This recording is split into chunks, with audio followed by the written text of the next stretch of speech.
Hi, and welcome to Pike Creek Farm. Spring has definitely sprung here in the thumb of Michigan, and my rhubarb plants have come up and are going crazy. Yesterday I picked some rhubarb and made a rhubarb pie. Today I'm going to actually can some rhubarb. I'm going to make rhubarb sauce called Victoria rhubarb sauce. It's from the Ball Book of Canning, and the recipe is like a barbecue sauce. It's supposed to be really good on meat, and barbecue chicken is one of my favorite things. I'm gonna do some chicken in the oven today and put this sauce on it.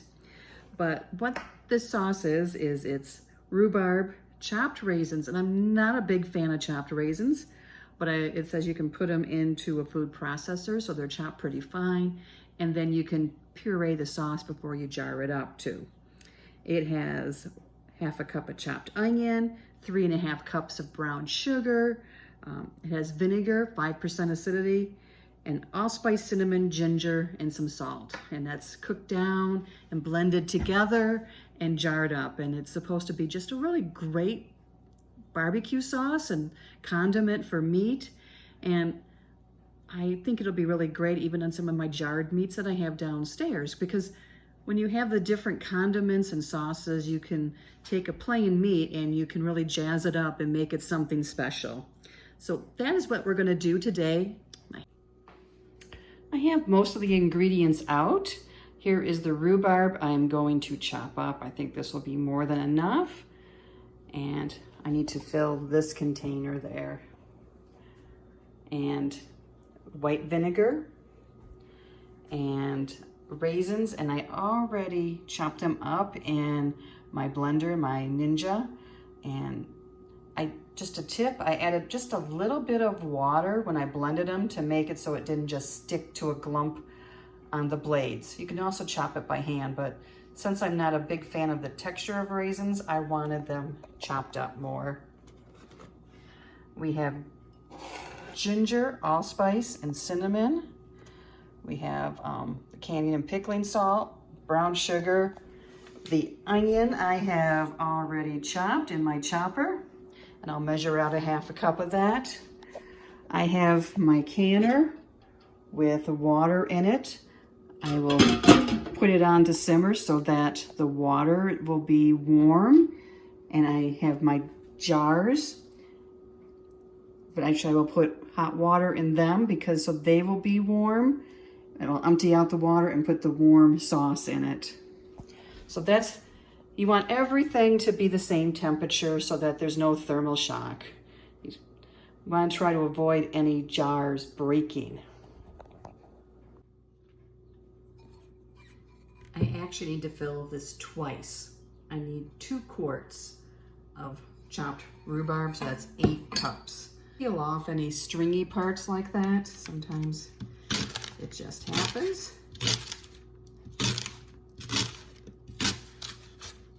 And this is going to be cooked down and then pureed.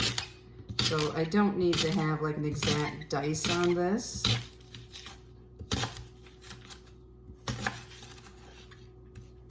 When I'm outside, I take off the leaves, cut off the leaves, and also the part that, like the stem end, as in the ground is kind of like a little curved part, and I take that off also. Okay, so my husband loves rhubarb, and he actually prefers it straight up, like just plain rhubarb pie or rhubarb crunch. He doesn't like it as much with the strawberry because it takes away some of the tartness. So I'm going to keep chopping up the rhubarb until I have 8 cups, which is 2 quarts. This is the last stalk, and it will actually be perfect measurement to fill that measuring cup the second time.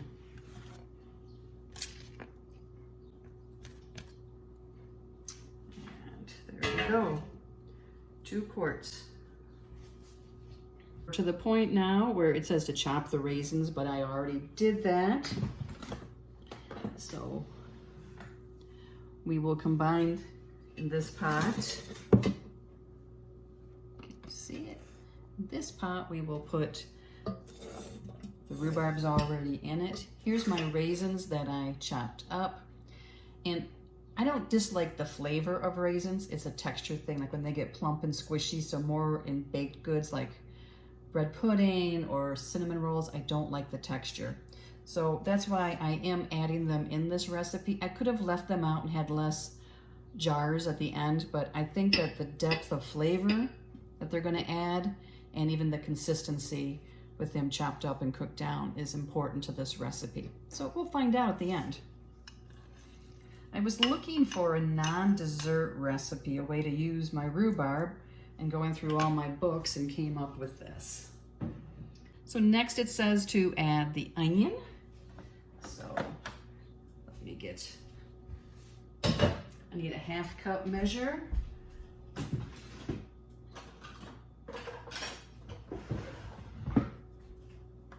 I love that chopper because it saves me a lot of tears.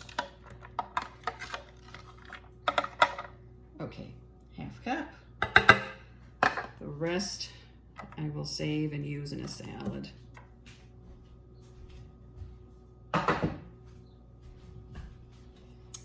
Then we add the sugar, and it is 3½ cups. I have my 1 cup measure now, and we will put 2½ cups. Sorry, 3½ cups.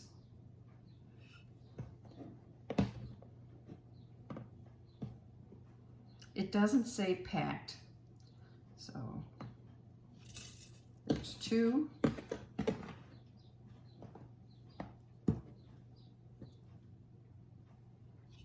3.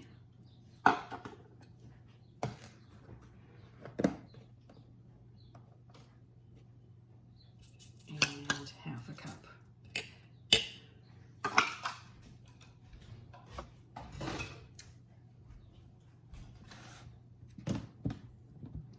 I always try the recipe the way it's written the first time, and then I adjust it after.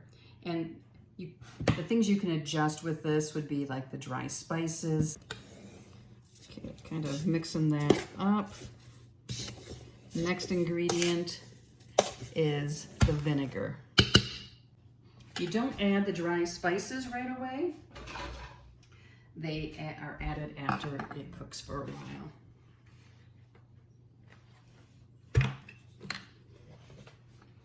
So 1/2 cup of vinegar.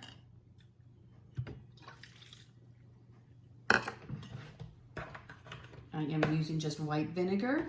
You could use apple cider vinegar, any vinegar of your choice that has the 5% acidity. That's what's important. And if you read the little line down here on the big jugs of vinegar, will let you know. This says diluted with water to 5% acidity. So now we're going to heat this up on the stove.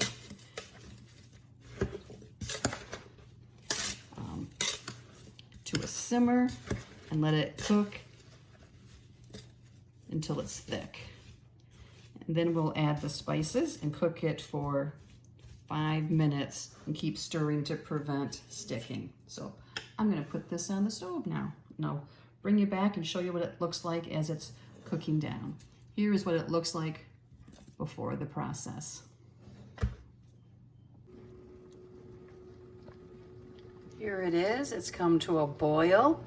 I am going to turn down the heat some and let it thicken. And once it's thickened, we add the spices. Okay, this has cooked down and thickened up. Let me bring you over here so you can see it better. Add the spices, and then we cook it for 5 more minutes. And the spices are really pretty simple. It's 1 teaspoon of allspice, 1 teaspoon of cinnamon, and 1 teaspoon of ginger. So, got my 1 teaspoon out. This is one of the measuring spoons I have, sets where one end is rectangle and one is round. I got it on Amazon. They're magnetic, so they all stick together. But this rectangle part is really nice for reaching into some of the narrower spice jars. So here is 1 teaspoon of cinnamon.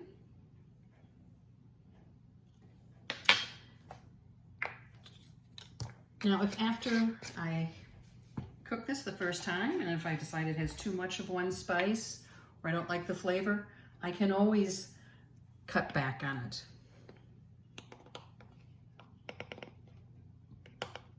One teaspoon of allspice.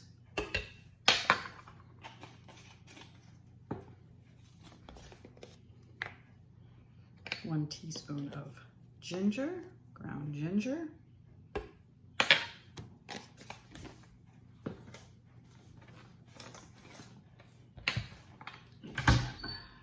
I'm going to put the salt into a container.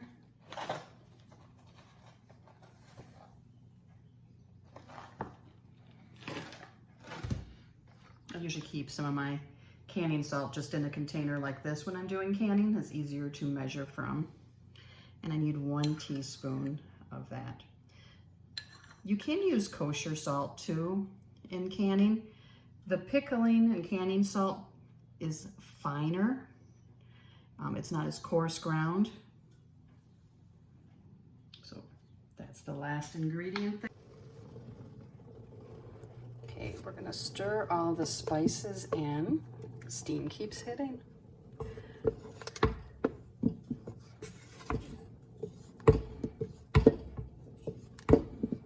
And then this has to cook for 5 minutes at a simmer, not at a rolling boil. Turn the heat up a little. And that will meld all the flavors together and thicken it up some more, and then we jar it up. It's kind of, let me use a different spoon. It is kind of chunky, so I am probably going to take my immersion blender, there's some raisins, and make it a more smooth sauce rather than chunky like chili sauce. Here it is after 5 minutes on the stove. So it still has some chunks in it, which would be fine. I have tasted it and actually it tastes really good. It's sweet but has some spice flavor to it. I thought it might be overwhelming, but it's not. I want to see how it is after it's processed. I think some more ginger would actually be good in it. But I am going to take the immersion blender and just give it a little blitz. There we go. That looks good to me. So now we can start jarring it up. I have my jars in the water in my canner, heating up and staying warm that way. The recipe called for 4 pint jars. I'm going to do it in half pints. I think that would be a more usable size for the 2 of us. And you can go down in jar size. You still have to process it for the same amount of time, but you can't go up. I couldn't decide to do it in quart jars, but you can go down. So I have my funnel, I have my debubbler, and also my measure. It has the measuring for the Headspace, and this is to pick the lids out of the jars, out of the bowl of hot water. And I am going to double check the Headspace.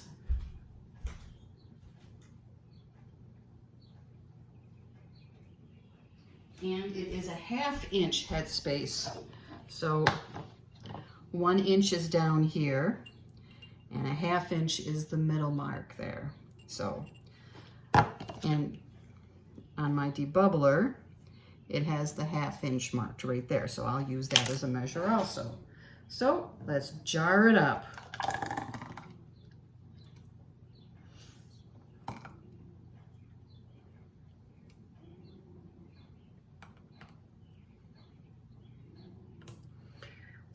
To have my next jar out, I have my jar holder here that saves the fingers, and I move the funnel right over to that. Now, even though this is a liquid pretty much, I'm going to make sure that there hasn't been some sort of a pocket in there, and there isn't. And then I'm going to measure the headspace, and it just touches the top. The next, and this is really important because this is all sticky on here, you want to take a cloth or paper towel. I usually use a paper towel, and go around the edge, because if there's anything there, it will prevent the seal. It also gives you a chance to make sure there's not a chip on the top of your jar. You should always check your jars and make sure there's no cracks in them anywhere or any chips in the edge.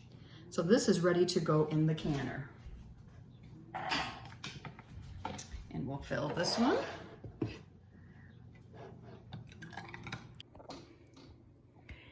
You want your water to be above the jar lids by a couple inches. And now we're going to put the lid on and bring it to a boil. Here's the recipe, and I will try and find a link for it. And it says actually the water must cover the jars by 1 inch. I usually have more than 1 inch just to be safe. But it has to have at least 1 inch. And I have the heat up to a medium high, and it will start coming to a rolling boil. And when it does, I will set my timer for 15 minutes and then turn off the heat, remove the cover, and let the jars cool. So you don't want any thermal shock, so that the jar might crack or anything like that. And this, it says to cool for 12 hours. And then label and store. And usually you have to wash the jars off and you remove the rings for storing. And here is the leftover sauce that I'm going to use tonight. And it's sweet, and it's got some spice to it, and it has a real depth of flavor, which I think, a richness to it, which has to be from the raisins actually. So I think the raisins are important, but there still is a tang from the vinegar. And I like the tang. It's not a very strong tang though. So this is what I'll be putting on dinner tonight, and I will show you that also. My canner has come to a full boil, as you can see through the lid. I'm going to set my timer on 15 minutes. I always set a timer because I find it very easy to get distracted otherwise. And I think I'm going to keep track and I don't, or second guess myself what time it was. And I'm going to turn my temperature down a little bit so that it keeps boiling but isn't going super crazy. And I'll be back when the timer goes off. I'm going to take the jars out now. They have already been pinging. You can see that there is white on my jars. I don't add vinegar to my water, and we have hard water. Now, my husband usually will give me RO water, and then I don't have this happen, and I forgot today. So it's going to be the first thing he comments on is that I didn't use the RO water. But they are already pinging, and I think they've already all sealed. So, oh, nope, there was one more at least. But I'm going to take them out and put them on the mat to cool.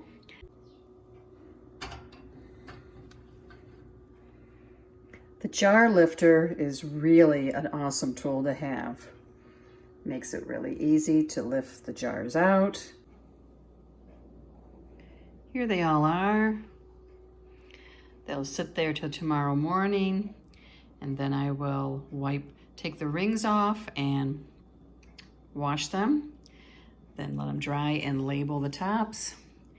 And it's important that you don't touch them right now. Don't tighten rings. The rings don't matter at this point, because if they're sealed, they're sealed. Here's the finished chicken. I basted it with the sauce. Put some of the sauce under the skin, added some zucchini, and it looks really good. So we'll plate it up.